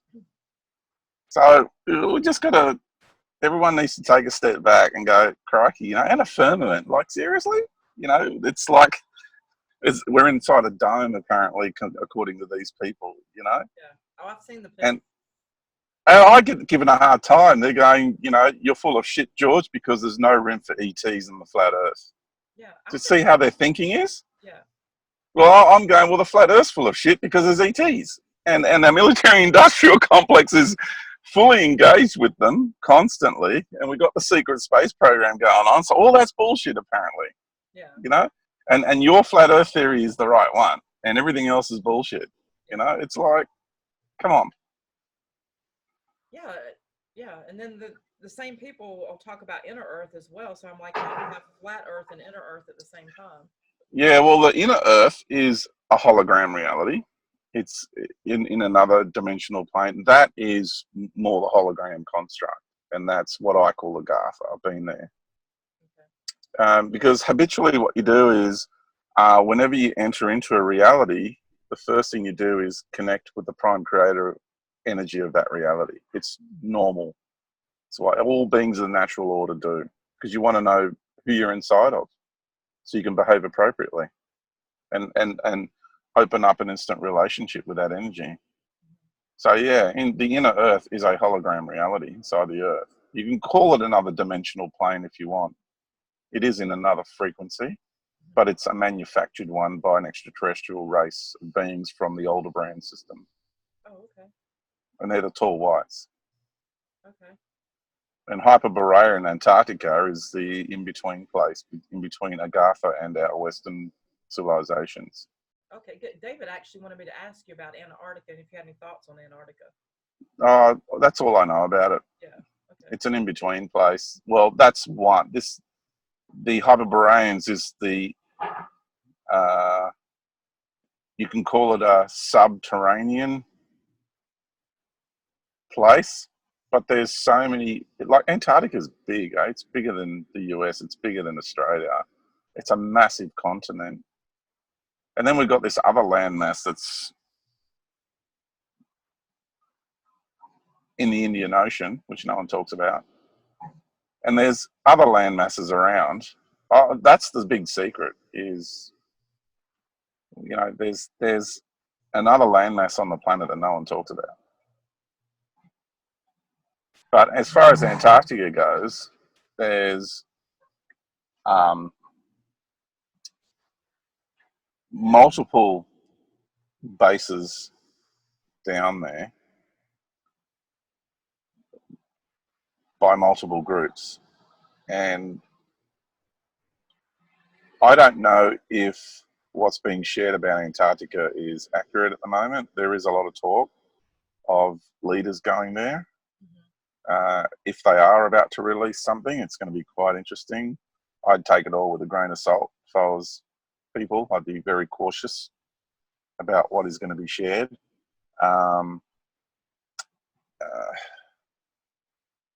Yeah. Yeah. Okay. There's something I'd like to say. I can't say it, but yeah, just be careful what people are saying out there. Yeah. Just be careful, and that includes, I always tell people, don't believe a word I say. Yeah. Don't give your power to me. I don't want it. I don't want your power. So don't take everything I say as the ultimate truth. You got to know for yourself. That's true. You know, Is there anything you want to share about the landmass that no one ever talks about? there is an area there that beings have created like a biosphere where the ice is not there. It's like a large area, and they've created a sanctuary because they can create like a energetic field which protects them from the cold and the ice. And there's this beautiful temperate climate inside this space. If you want to call it a dome or you want to call it whatever, yeah. Okay. Very advanced technology, and it's beautiful. It's a very beautiful place. And Antarctica is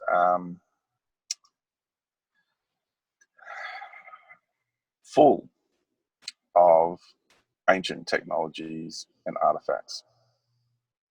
Full. It's a very large continent and is part of Atlantis, Okay. the Atlantean Empire. Okay. Is the connection to Antarctica. Okay. Whereas the whole Australian, Polynesian, through to Easter Island, Hawaii, through to the Americas, that's Lemuria. That's Mu. That's my people. But Antarctica and Atlantis, that is the uh, the empire that came with its advanced technology and came and started taking over the earth a long, long, long time ago. Okay. Mm. Okay. And a different faction of the empire moved in the last 6,000 years, turned everything really ugly. Yeah. So even though it's empire, it's still the better faction of the empire was Atlantis, Antarctica. And then look, things got really ugly in Atlantis, you know, the gross experiments, even between Earth human and animals. They did some really grotesque stuff. And that's where all the legends of the centaurs and stuff like that come from. And I remember my people being abducted and experimented upon. Yeah. Yeah. And it's really interesting. I went and saw War for the Planet of the Apes. And even though it is set in the future, it's actually about our past. I had to have a real good think about and try and work out how to decode it. You've even got the 4 Horsemen of the Apocalypse in there. It's heavily coded, really heavily coded. I'll have to watch it. Yeah.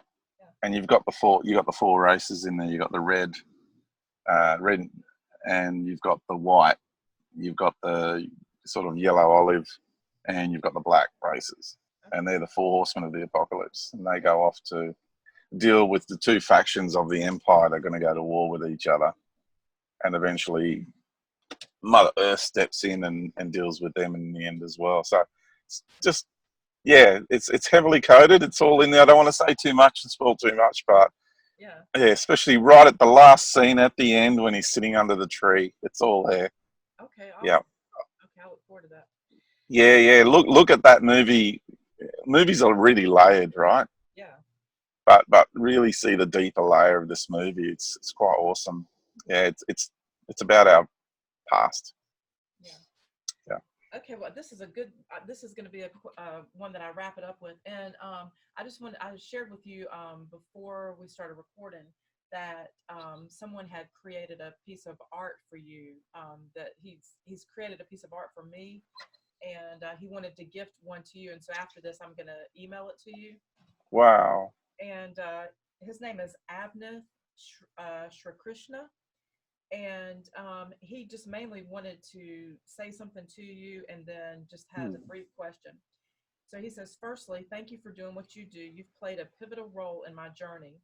We've chosen to come into this plane from the outside, having inserted an aspect of ourselves into this timeline, along with many others, knowing fully well the risks involved. This includes the likes of you, Patricia, here, and many of those listening to this interview. We've gone through these hardships before in our own star systems and galaxies, which is why we're able to see things for the way they are. We had to plan this all out so carefully and meticulously, including our memory wipes as we came down here to be able to carry out our missions. Having said that, I feel that remembrance will be a crucial tipping point of empowerment. Given the right intent and circumstances, we should be able to tap into them. What can we do to accelerate our remembrance in the process? And he said, thank you. That's lovely. Thank you. The best advice I could give anybody is relax into yourself. It is really that simple. And relaxing into yourself means moving beyond all of your belief systems.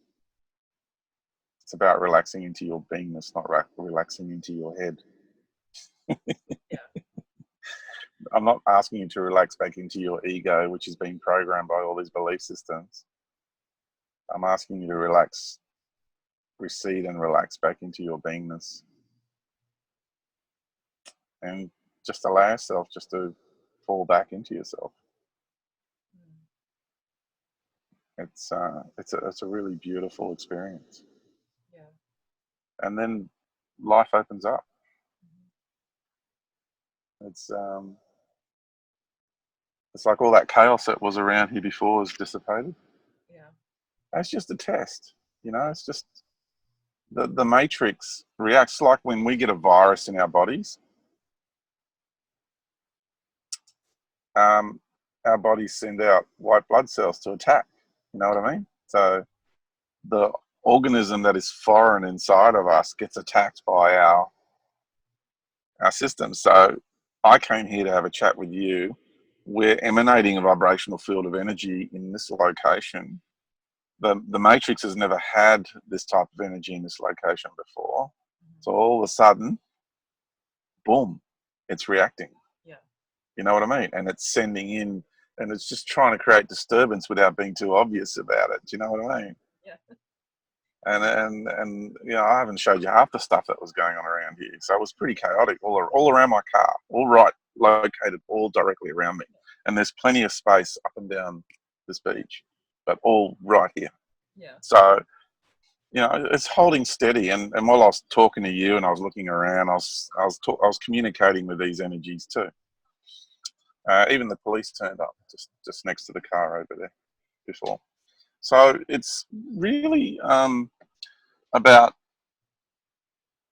how we deal with our challenges, because when we relax into ourselves,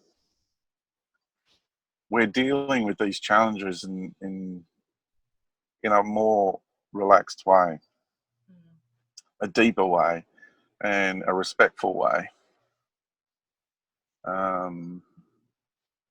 And it becomes smoother, richer. Because when I deal with these energies, I'm also like, okay, why did I attract this to me? What have I got to learn from it? And, you know, and it happens so fast now because, you know, once you start doing it a few times, you don't have to think about it. It's just the natural flow of energy. Yeah. Yeah. But in the beginning, to get yourself into that space, you go, okay, I've attracted this to me, and you go through the sequential linear thought process. What, you know, what have I got to learn from it? What am I teaching the other party?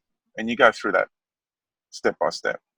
And then you do it a few times, and then it just becomes a flow of energy. It just unfolds really quick. It goes like that fast. You can get it that quick. You can just put your awareness on a situation and bang. That whole process I verbalized happens like that.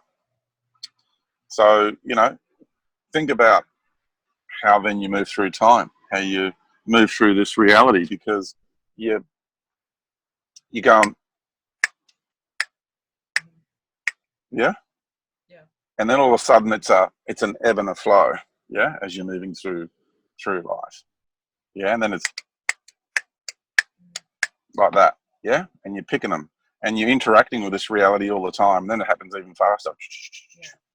You know what I mean? And I'm walking through an airport and I'm just scanning and bouncing around with energies, and it's all just constant. Or a shopping center or whatever. And here it's more relaxed. It's a different type of dynamic that takes place with the natural order, with the ocean and the trees and the plants and the sand and the, you know what I mean? It's the way that energy, that relationship is different. So the energetic exchange is different. Yeah. Yeah. So yeah, relax into yourself and be at peace with your place in this world. It's okay to be you and to be here right now having this relationship. And there's a whole lot of stuff I would like to have achieved in my life, and there's a whole lot of stuff I would like to have done and be doing, and I'm not. And there's parts of my ego that feel inadequate, that feel frustrated, that feel, but I don't hurt from that anymore. It's like, okay, you know, you're there, I acknowledge you, thank you, you're giving me the point of reference, helping, you know, to have that balance point in my life so I don't get all uppity about myself and fly away with it like the self-righteous ones do. And you just, how can I explain it? It's so hard to put this into words.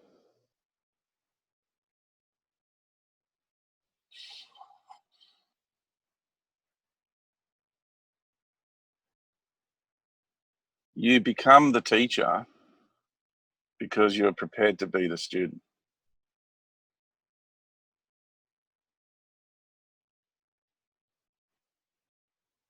And the better student you are, the better teacher you become.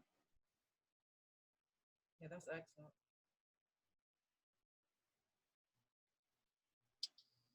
And that dynamic is ongoing. Yeah. There is no ascended masters in the natural order. Yeah, I mean, we're learning from each other every day. The term ascended masters belongs to the God matrix. There's wise elders, but I mean, I seek counsel from my children. Man, what my kids, what my sons teach me, what they share with me, you know, and it's an exchange. It's a beautiful, equal exchange. And I have it set up where I say to them, "Oh, I've got to pull the father card out." It's like, you know, pulling your ID out. You go, okay, I'm pulling my wallet out, and you know, I got to pull my authoritative card out. This is my driver's license. I got to pull that out, and I've got to exercise my father authority. And the boys know that I use that terminology whenever I've got to step into that role. But all the other time, we're actually equal. And you know, I call them bro. I go, hey bro, how you going? Because I call them brother. I don't call them son. Yeah. And so I see them. We see each other as an equal. Yeah. Yeah. And then every now and then I'll step into father mode. Whereas what most people do is they're in parent mode most of the time, and momentarily they'll step out of that and treat their children as an equal. And I've learned to do it the other way around. It's like, no, we're just friends and we're equals and we're hanging out, and then every now and then I'll step into father mode. Yeah. Yeah, it's the same. It's the same for me with my children. I have twins that are 28 years old, and so it's really interesting because growing up, I was probably more of a strict parent because of my connection with religion. And so as I've, you know, grown out of that and grown so much more as a person and in awareness of who I am and who they are, and give them the respect and acknowledge them on the same level as myself, it was really confusing for them at first. And it was funny because when I stepped out of the role of trying to just be this mother that would try to give them advice and, you know, always overstep that boundary of not letting go and letting them be the adult, now that I would give them that freedom to just express themselves however they wanted to, they kind of felt like something was wrong with me, like they like what's happened. And it took them a while to adjust to it, but now it's just such a beautiful relationship because there's just open communication. Like there's nothing that we can't say to one another, and there's no judgment. It's just a true friendship and a mutual respect and love. And there's no, you're the mom, I have to love you, you're the kid, I have to love you. It's just a real relationship of true love for one another. That's beautiful. Yeah, it is. Yeah. Yeah. And I feel like the more that we get to know ourselves when in relation to remembrance, I feel like the less we identify ourselves with roles and the less we judge ourselves and the people around us and just start to be present in the moment, it helps in that remembrance. Yeah. Yeah, it does. And, you know, all these roles and these labels of roles is all stuff that we have created ourselves and our society has created. Yeah. And some of it's valid, some of it's good, some of it works. But we need to understand when we use a label, what's its foundational energetic pattern? Where does it stem from? And, you know, everything's energy, everything. And how we choose to work with those energies is up to us. Yeah. You know, we just need to be a little bit more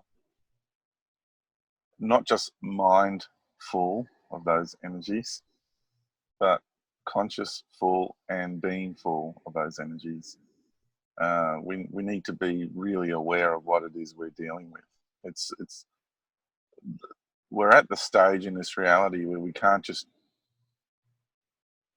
go along like comfortably numb and just be a little robot in society. You know, you have moments where you can consciously choose to do that. You know, watch a game of footy, watch a movie, switch off from, you know, and just playing the Matrix for a little while. What I recommend is people really be more aware of the languaging they use, and I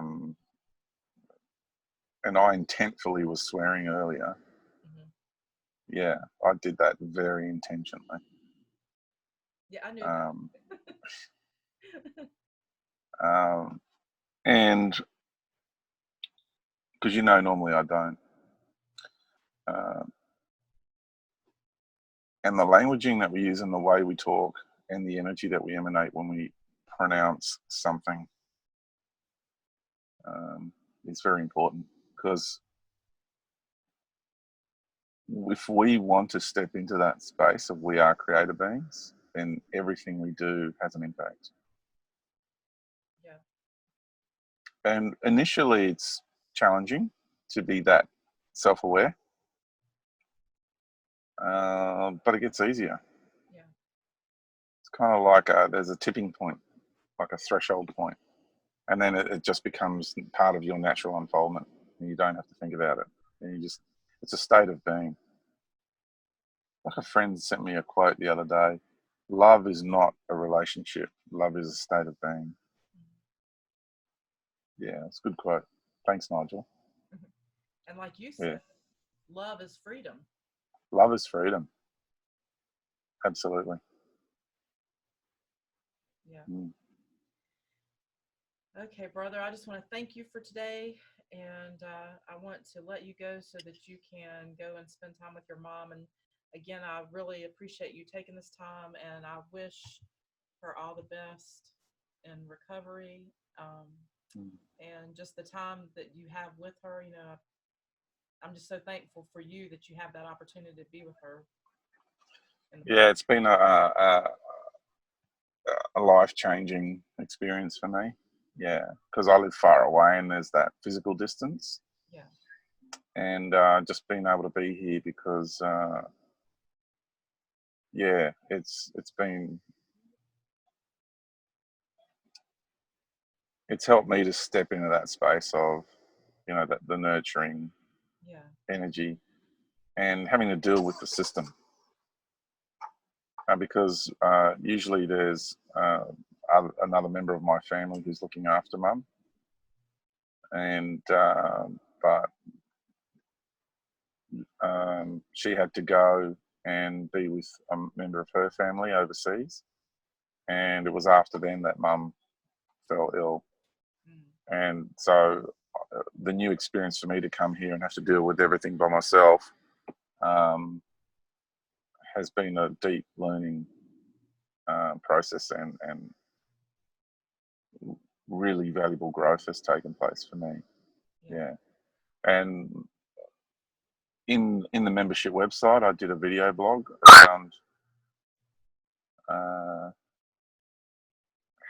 we're dealing with our elderly. Yeah. So I recommend that for all the We Are Infinite members. And for those people not sure what we're talking about, I have a membership website called weareinfinite.love is the URL for it. And for around the price of a cup of coffee a week, you get to have access to awesome library of information. So please consider, moving forward. And it's fun. It's a good place. There's a lot of stuff in there. Yeah, it's great. And well, I was going to say it's great because you share your material there. You answer questions for people there. You also create a space for people to interact with one another through comments, and so you've got access to videos, to different things that George, like events that you've had, and just the community is nice. People are getting a place where they can communicate back and forth with one another, and I can tell that people really appreciate that. Yeah, and look, the software platform has its restrictions, its constraints. It's not as, it doesn't have like a big forum aspect to it, and we're hoping that's going to change. It's primarily I did it for courses, so my courses are going to be in that same platform. They're going to be available through that. So, but they're changing it all the time. The software package is Kajabi, is what it's called, and it really is a very good platform.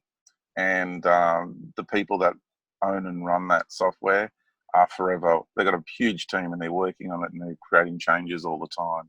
So I'm really happy with it. I'm going to stay with it, and we'll see what happens in the future about them creating an area which can be more of a forum type of area without being your traditional forum, more of just a place where more people can talk. But I think what's available now with the comments and everything, it is allowing people to have an exchange. And you're right, and it is working, isn't it? Yeah, I've seen some really great conversation going on. Yeah. Great. Like, I'm really amazed at the caliber of people in there. It's just awesome. So yeah, really grateful for all that support, and yeah, it's a win-win situation for everyone involved, I feel. I think so. Yeah. Yeah. And it's really inexpensive. I mean, it's like $33 quarterly, which is really inexpensive. Yeah. I'm going to have a price increase soon. Just all my charges, Kajabi putting their prices up, and all my platforms and software and the running of the business is, the prices are increasing. So I'm going to have to do a slight increase, but it's still, what are we talking about at the moment? Where's it set at? $11 a month right now, or $14 a month if you go month to month, and that's like $4.50 a week or something. That's ridiculously economical. Seriously. Yeah, it is. Yeah. So value for money is off the charts. Yeah. Really. Yeah, it is. Yeah. Thanks again, Patricia, for having me on. I really appreciate that. Thank you, and I really appreciate you taking this time. I mean, it was a difficult time, so you being here and it's pretty awesome. Thank you. Thank you. Yeah, and thanks everyone for taking into consideration. Look at the camera now. It's on this end of the phone instead of looking at Patricia's picture. Yeah, thanks for taking into consideration what I've shared, and we're all on a journey, and I hope that what I've shared with you can value add and contribute to your life and your understanding of your place in this world. It does, George. That's why we're talking. Thanks, Patricia. Thank you. Thank you. Much love to you all. Thank you. Love to you.